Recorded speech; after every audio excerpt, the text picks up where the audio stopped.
911 emergency. Oh my God! 14-year-old Danny Vesper makes a horrifying discovery. My dad's bleeding in the mouth and nose, and I went to go help him, and he was like, swollen. He's what? Just after 1 o'clock in the morning on a freezing cold Nebraska night, she finds her dad Jason bleeding to death behind the wheel of his truck. Is he outside or in the street? He's in someone's yard. Something happened with his truck. Dad, wake up. Did he have an accident? But Danny and her mom Debbie weren't sure. Just 20 minutes earlier, Jason left home. Now he was barely breathing, struggling to tell them what happened. Somebody tried to jump him or something. Okay, nobody else around in the area? Within maybe seconds or minutes, they realized this was much more than an accident. The first murder of 2008 in Scotts Bluff was also one of the most brutal in recent memory. Jason Vesper stabbed 16 times. His injuries so severe, there was no way he could have been saved. The pathologist tells us that after Jason was stabbed, he had 1 to 3 minutes to live. It was a violent death. He suffered immensely. And I was just in shock. Catching the killer or killers was the top priority for Police Chief Kevin Spencer. We can account for Jason through video from the time he pulls out of his driveway until we get the 911 call.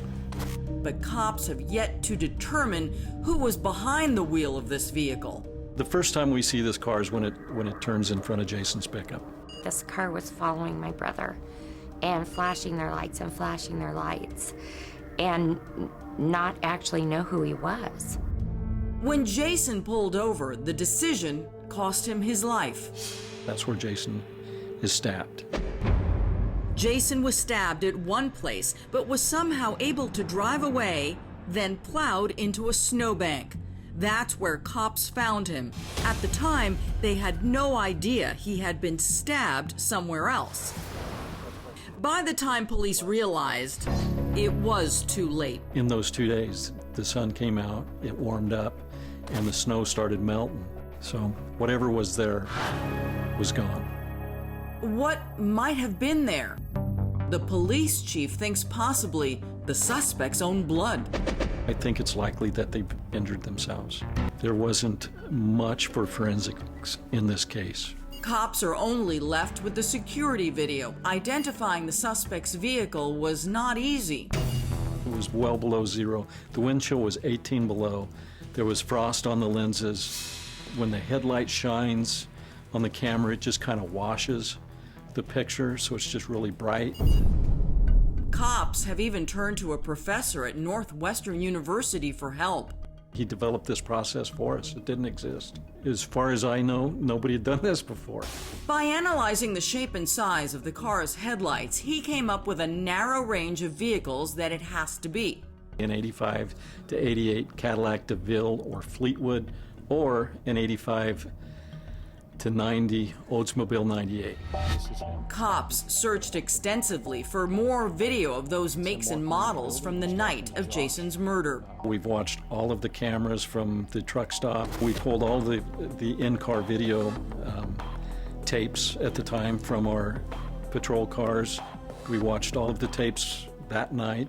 But the suspect's vehicle has never been located. It hasn't stopped investigators from looking for someone of interest. I think it's normal for police to investigate family first. Detectives learn Jason left the home that night after a heated argument with his wife got slightly physical. Cops wanted Debbie to take a lie detector test.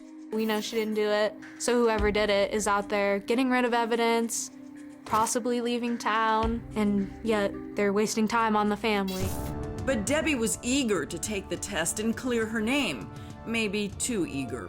The polygrapher wanted her to wait because he thought she was still too upset to get an accurate reading. Debbie, however, insisted. She was too stressed that it wouldn't even function properly. Jason's 17-year-old son Joshua is believed to be the last person his father talked to, just minutes before he was killed. Cops also ask him to take a lie detector test.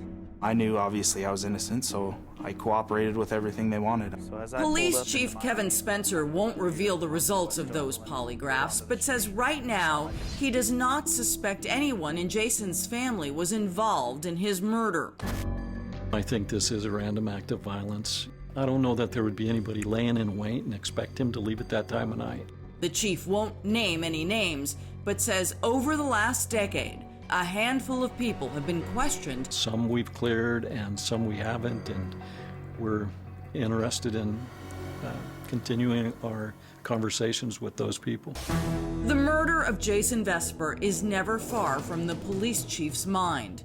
And not just because it remains one of the city's most high-profile murder mysteries, I work for the Scottsbluff Police Department. but also because the chief works alongside Jason's sister, Kim Ott. Naturally, at this point, 10 years later, you're going to be frustrated. Josh and Danny Vesper recently sat down with the police chief to talk about the upcoming 10th anniversary of their dad's murder. How's your mom doing? She's doing good. As good as she can. Jason's wife, Debbie, sent Crime Watch Daily this statement. Jason was a great husband and father and a great person in general. We love him and miss him very much. We hope doing this show will get the case solved. The past 10 years have been very difficult for the whole family. We need somebody to come forward and tell us who did this. The family hopes a $10,000 reward will one day motivate someone to do that. If the circumstances were different and this was me that this happened to, I know my dad would never give up.